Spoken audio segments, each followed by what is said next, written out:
Assalamualaikum warahmatullahi wabarakatuh. Selamat siang, sore, malam, dan di waktu Anda menonton video ini. Alhamdulillah hari ini kita kedatangan narasumber lagi yang tidak kalah jauh lebih banyak memberi edukasi pastinya. Terkhusus untuk teman-teman PBH official, yaitu Dr. Adi Murpi Malau SHMH. Terima kasih. Ini beliau orang. Kalau boleh tahu nih, aku panggilnya enaknya apa ya? Abang atau bapak kali ya? Abang aja. Abang lah ya. Karena kita nih kayaknya sama-sama. Ketuaan. Kita masih muda. Iya, ini rambut nih kita nih kayak singa-singaan gitu. Oke, Bang Adi. Kalau boleh tahu nih, Bang Adi nih kelahiran tahun berapa nih, Bang? Biar kita lebih ini gitu. Kalau boleh di-spill. Boleh ya. Kalau boleh di-spill sih, tapi kalau off the record sih Umur 40 sekarang. 40 ya. Iya. Tapi nggak kelihatan sih. Oh serius? Masa sih? Iya, karena stylenya kali ya. Stylenya masih style muda kali ya. Jadi kayak berasa umur 41 lah gitu. Oh.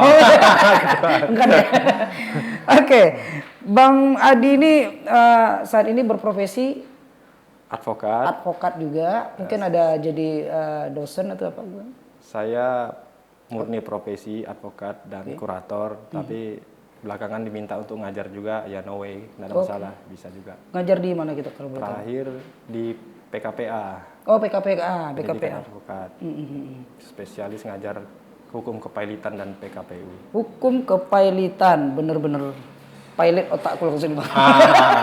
Karena hukum kepailitan ini kan mungkin bagi orang yang dalam artian awam tentang hukum mungkin masih rancu tuh, Bang. Itu apa sih perbedaannya kepailitan sama perdata itu tuh apa berkesinambungan atau gimana gitu? Jadi kepailitan itu memang bagian dari ilmu perdata, hukum perdata juga. Cuman dia kalau kedokteran itu sudah subspesialis lah. Jadi khusus terkait mengenai tidak bayar hutang. Jadi intinya gitu, tidak bayar hutang bisa karena dua, karena tidak mampu dan tidak mau. Jadi undang-undang kepailitan kita mengakomodir dua hal tersebut. Sebab dalam praktek itu kan nagih hutang ini kadang lebih sulit daripada memberi hutang ya. Yang ditagih lebih galak. Inilah sarananya, ranah domainnya kepailitan lah. Cara ampuhnya begitu. Berarti terkait kayak peminjaman modal itu bisa juga. Masuk di situ juga. Iya, kredit motor, mobil apa terkait definisi utang di kepailitan sudah diperluas kan. Iya. Termasuk prestasi, termasuk bukan juga. Prestasi. Ya, prestasinya maksudnya prestasinya. Tidak melaksanakan prestasi dianggap juga bagian dari utang juga. Iya. Gitu dia. Yang saat ini mungkin yang sedang Bang Adi jalankan lah perkara apa tuh yang mungkin bisa di-spill ke teman-teman? Secara teknisly kita all case memang masih di Indonesia Advokat kan. Seluruh perkara dapat yang kita terkait dengan perpailitan tadi itu, Bang. Kalau beberapa kepailitan ini masih dalam proses berjalan lah, on the way. Ada beberapa debitur perorangan kita persiapkan untuk masuk ke ranah kepailitannya. Kemungkinan ada satu di Jakarta Pusat. Yang kedua di Pengadilan Niaga Medan. Karena posisi debiturnya kan? Iya. Cuman berarti kita selaku kuasa hukum debiturnya kah? Kita enggak, kita kreditur. Krediturnya? Iya. Oke. Yang berpiutang namanya, yang meminjamkan uang gitu, kira-kira gitu. Iya, gitu. Ya. Berarti ibaratnya kayak badan usaha yang mungkin memberikan pinjaman bisa utang. Pribadi, bisa badan usaha. Betul. Oh gitu. Tapi yang paling sering menggunakan jasa mungkin badan jasa lah kali ya? Iya, badan hukum. Badan hukum ya. Iya benar-benar. Ada kantor pribadi, Bang? Ada kantor di kita. Di domisili Pekanbaru, di Jalan Tiung nomor 50. Ini udah berapa tahun berdiri nih kantor, Bang? Kalau saya punya kantor operasional dari 2009. 2009? Iya, kita udah ada jadi advokat waktu itu kan. Langsung kita punya kantor waktu itu. Kalau dari magang kan 2005 kan. 2005. Iya. Berarti Abang memang dari S1-nya memang sudah maksudnya sudah menjiwai banget kepailitan atau awalnya dari mana gitu kok bisa sampai ke situ gitu loh. Karena kan nggak banyak loh yang jadi advokat di pailitan. Jadi ada sejarahnya juga. Iya. Sejarahnya kita advokat murni awalnya ya. Profesinya advokat 100% lah. Belakangan karena kebutuhan banyak case-case yang masalah keperdataan yang tidak bisa kita paksakan secara pidana, tentu begitu. Iya, iya. Banyak lawyer termasuk saya juga melakukan itu ya, buat laporan penipuan penggelapan 372 378.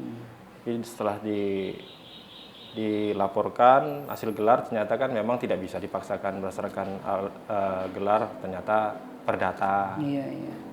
Jadi lantas kemana? Kalau kita ajukan gugatan perdata kan lama prosesnya. Iya, benar. Bisa bertahun-tahun dan kalaupun menang eksekusinya ya mohon maaf kadang menang di atas kertas saja. Iya, iya.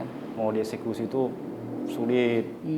Dengan domain atau ranah kepailitan ini kan dia berlaku hukum putusan serta-merta dapat dilaksanakan lebih dahulu.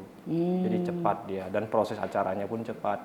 Berarti kayak apa ya? Mohon maaf, ini kalau salah nih, kayak seperti pra-peradilan sebelum pengadilan lah kali kira gitu cepat ya, Iya, betul. iya, Kira-kira begitu lah. Gitu ya. Jadi banyak di efisiensinya kan. Diuntungkanlah dari para kreditur. Kepentingan kreditur cukup terlindungi. Gitu. Atau pernah juga membela debitur juga, Bang? Pastilah, pasti. Dalam posisi kadang kita bisa dari debitur, bisa dari kreditur.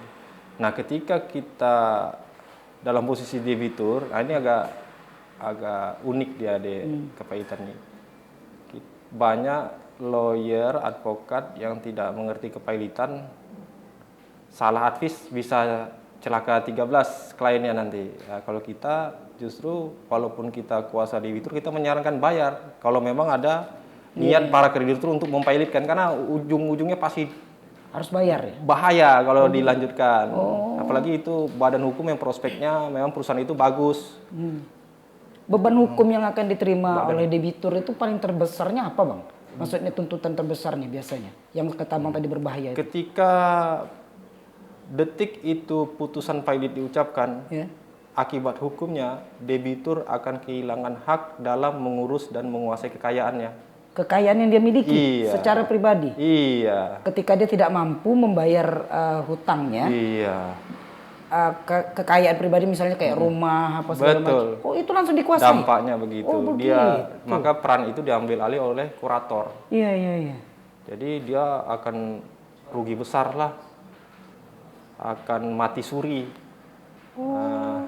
Tak kira kalau orang-orang yang tidak mampu membayar itu ketika kreditur memperkarakannya sampai ke peradilan segala macam, itu tuntas sudah kelar, cuman sampai di meja hijau doang gitu. Tak kira seperti itu. Rupanya ada beban itu kalau ya. perdata murni kan masih banding dia, Iya, belum bisa diapa-apain. Tunggulah 3 tahun lagi baru ingkrah katakan kalau ini tidak. Benar.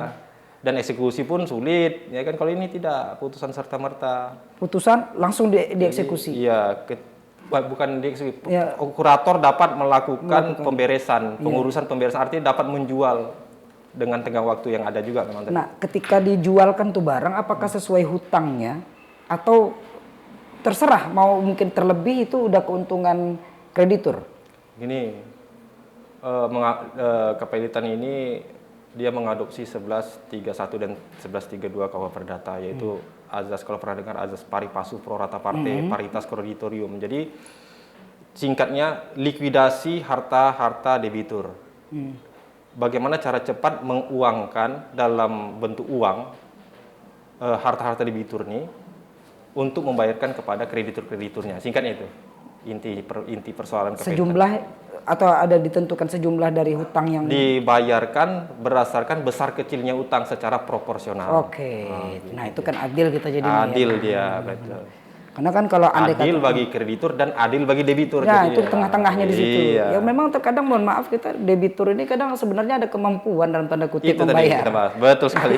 Tapi kadang memiskinkan diri itu barang nih. Itu yang sering terjadi gitu loh. Tapi ada pepatah Jawa saya lupa itu. Pak sulit menagih hutang itu. Debitur itu lebih galak dia. Lebih galak, iya benar. Apa kok tagih-tagih katanya kan?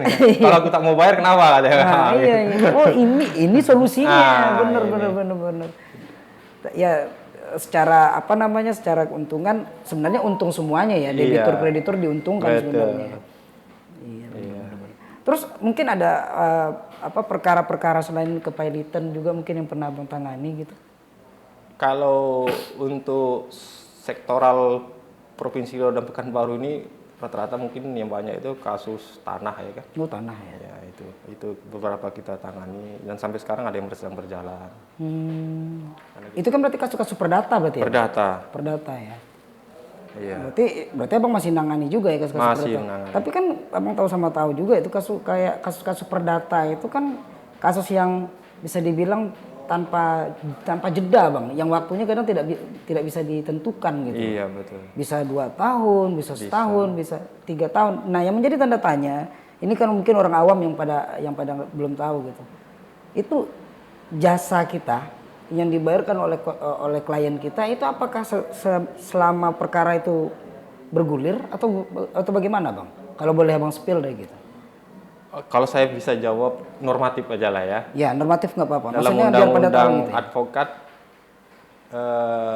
tentang imbal, bukan kalau itu kalkulator imbalan jasa, tapi dalam advokat undang-undang 18 2003 itu honorarium bahasanya. Iya.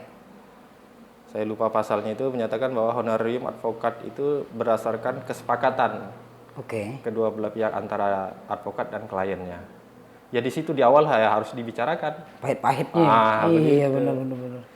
Karena sah kan menerima honor kan? Iya benar sah. Maksudnya itu ya mungkin itu udah menjawab lah sedikit lah. Betul. Ya. Karena harus normatif itu kan rahasia dapur. Rahasia dapur. Tapi kalau boleh bukan besarannya tapi sistematikanya. Apakah itu akan terus tertagihkan dalam rentang waktu yang mungkin tidak ditentukan itu atau tidak sih bang? Ya. Yang hampir kebanyakan yang sudah abang jalankan lah. Jadi gini, komponennya ini saya bicara secara normatif. Normatif juga. Komponen honor seorang advokat itu ada 3 biasanya. Ya kan. Pertama lawyer fee. Ya. Lawyer fee itu bisa dicairkan pada saat penandatanganan surat kuasa. Yang pakai materai 10.000, tempel. Siap. Benar. Tanda tangan. Nah itu juga nominalnya tergantung jam terbang atau nama besar advokat atau pengacara itu sendiri relatif. Kalau sejak ditandatangani surat kuasa, kalau dulu OCK Ligis dihitung per jam itu $300 kan, dihitung per jam honornya yang pernah saya dengar oleh lawyer internasional Jakarta. Jadi hitunglah sehari 10 jam aja contohnya berarti sudah $3.000 kali 15.000 sudah berapa? 45 juta. Pantesan tajir tuh ya. Itu. Iya. Kurator juga begitu, hitung jam kalau terjadi kepailitannya dibatalkan, maka honor kurator itu hitungnya 4 juta sejam. Sama. Gitu. Kalau dia sudah terlanjur bekerja tapi ternyata putusan kasasinya membatalkan, tidak jadi pailit. Nah, itu ada dalam pasalnya itu, pasal Permenkumham itu pasal 18 2021. Itu dihitung per jam. Hitung per jam. 4 juta rupiah per jam. Iya. Kali berapa jam dia bekerja. Itulah gambaran umumnya ya, Bang. Iya. Karena ya kita itu yang pertama. Lawyer fee. Yang kedua, Bang? Yang kedua, operational fee ini mungkin yang dibahas. Iya itu maksudnya operational fee benar. Bang apa? Fandi, Bang. Bang Fandi, bahwa operational fee itu itulah tadi berjalan. Mulai dari penanganan perkara awal. Advokat ini dia unik dia. Kalau polisi menangani penyidikan saja sampai tahap 2, ya kan? Begitu selesai tugas dia. Advokat mulai dari dia saksi, naik status, level jabatannya jadi tersangka, mendampingi, P21 tahap 2 dengan jaksa, menyerahkan ke jaksa, dia juga dampingi, kan itu kan biaya semua. Nah, itu harus dibicarakan, namanya operasional. Dia di BAP segala macam, ya kan, kemudian dia tahap 2 sampai ke persidangan penuntutan didampingi. Kemudian sampai putusan oleh hakim, ikut banding lagi, itu termasuk juga banding. Yang kan banding mengantar ke lapas juga. Kalau terbukti advokat juga. Jadi jangan, mohon maaf, jangan sebelah mata juga memandang profesi advokat, ya kan, berjasa juga kan untuk keadilan bagi tersangka ataupun terdakwa. Gitu. Kemudian kalau berhasil, itu namanya komponen ketiga tadi. Yang ketiga nih. Sukses fee. Oh, itu yang terakhir ya. Iya, keberhasilan membawakan inilah berapa persen berapa persen. dari nilai objek, katakanlah begitu. Iya, gitu. Nah, itu buat nazar kaya. Iya. Amin ya, amin.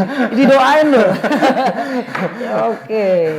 Nah, ini kita kan baru dapat informasi nih. Abangnya baru dapetin gelar S3-nya, doktornya ya. Dokter. Nah, ini dari mana nih Bang? Maksudnya pemberian kehormatan kah atau memang Jadi mengikuti perkuliahan tuh gimana gitu? saya S1 selesai 2005. Oke. S2 langsung 2007 selesai. Jadi vakum lama. Karena terlena di dunia advokat. Iya. Terasa enak ya. Dan biaya juga waktu mungkin belum sanggup juga waktu dulu awal-awal advokat kan S3 sebenarnya ada niat cuman ya terbentur biaya dan ya kos-kos yang diperlukan untuk S3 kan enggak kecil. Iya. 2018 saya sudah mulai harus bangun kantor sendiri. Wah, berarti rentang waktu dari 2007 sampai 2018 tuh Abang numpang kantor orang? Bukan kantor sendiri tapi punya klien lah.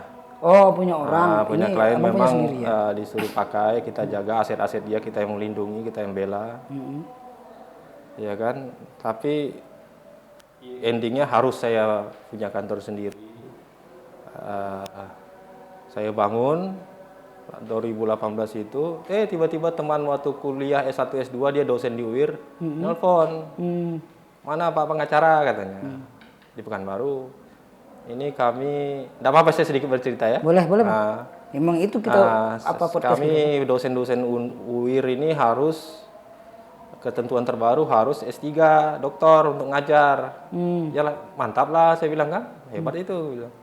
Jadi gimana maksudnya? Ya ikutlah Pak pengacara, kok bisa ikut? Kami kurang kuota katanya.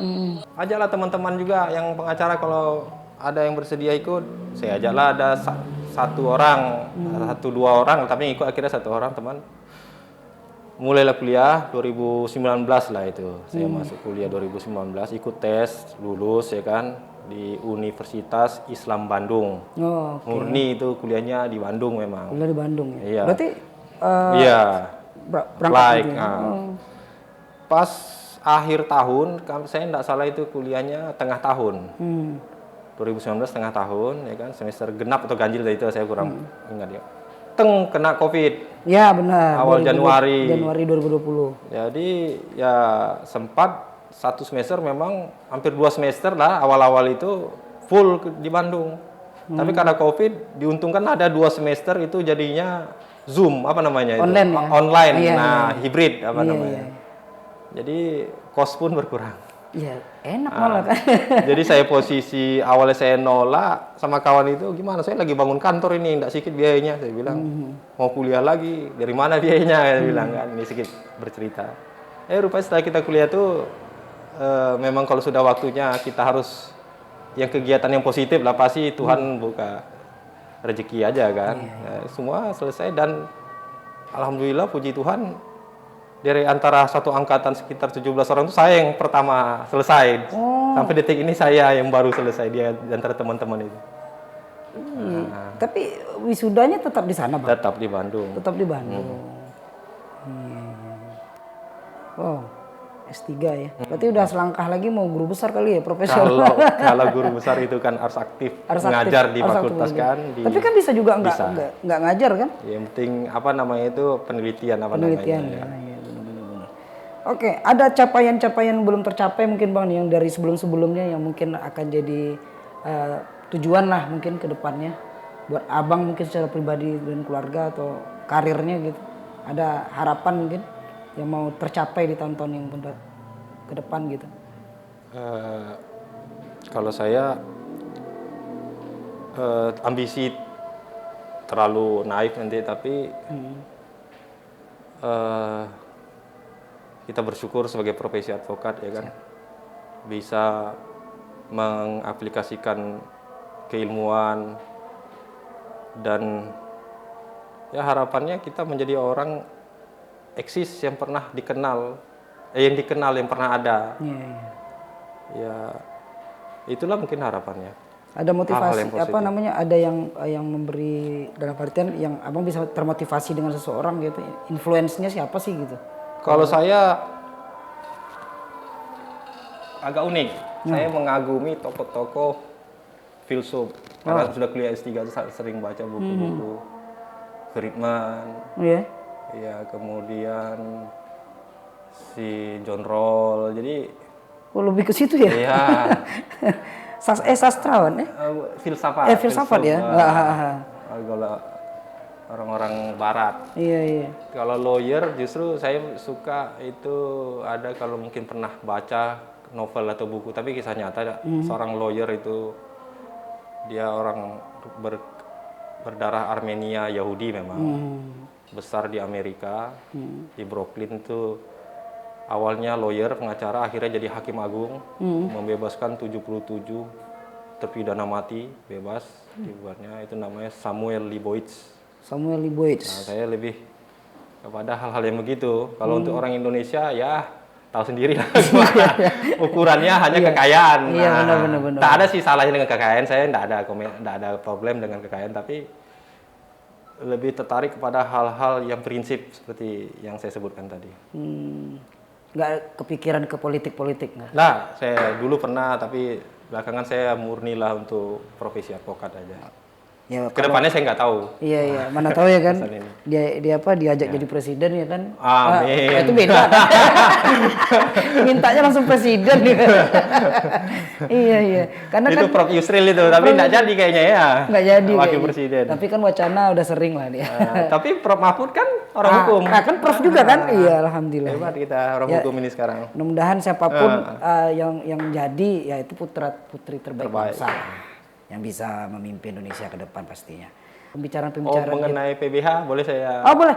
Nah, kasih masukan? Boleh. Boleh. PBH ini kan bantuan hukum. Ya. Kita harus support. Okay. Kenapa? Bantuan hukum itu bukan belas kasihan. Nah, ini, tapi hak. Ya kan? Orang-orang susah, orang-orang yang tidak mampu di mata hukum itu harus dilindungi dan dia punya hak untuk diperjuangkan juga. Itu adanya sebagai negara merdeka dan negara hukum dalam konstitusi kita begitu. Jadi dengan adanya PBH ini saya kurang tahu berapa setahun kasus yang ditangani. Kalau kita jadi rujukan itu LBH Indonesia yang dipelopori didirikan oleh almarhum Bang Andan Boy Nasution. Itu sampai masa kejayaan puncaknya pernah menangani 6.000 perkara seluruh Indonesia. Dan itu mulai dari zaman Soeharto loh itu ya kan puncak-puncaknya tingginya perkara itu, dan rata-rata masyarakat yang susah itu memang betul-betul merasakan betul manfaatnya. Nah, saya tidak tahu kalau zaman itu Ali Sadikin yang mensupport sebagai gubernur DKI dulu. Kalau di Riau, apakah Pemda kita juga mensupport? Setahu saya pemerintah Indonesia melalui Kementerian Hukum dan HAM mensupport, ya kan. Jadi bagus sekali kita support ini.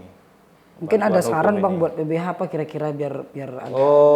Saran saya berdayakan ini adik-adik kita yang. Iya. Tapi tetap harus ada advokat di dalamnya.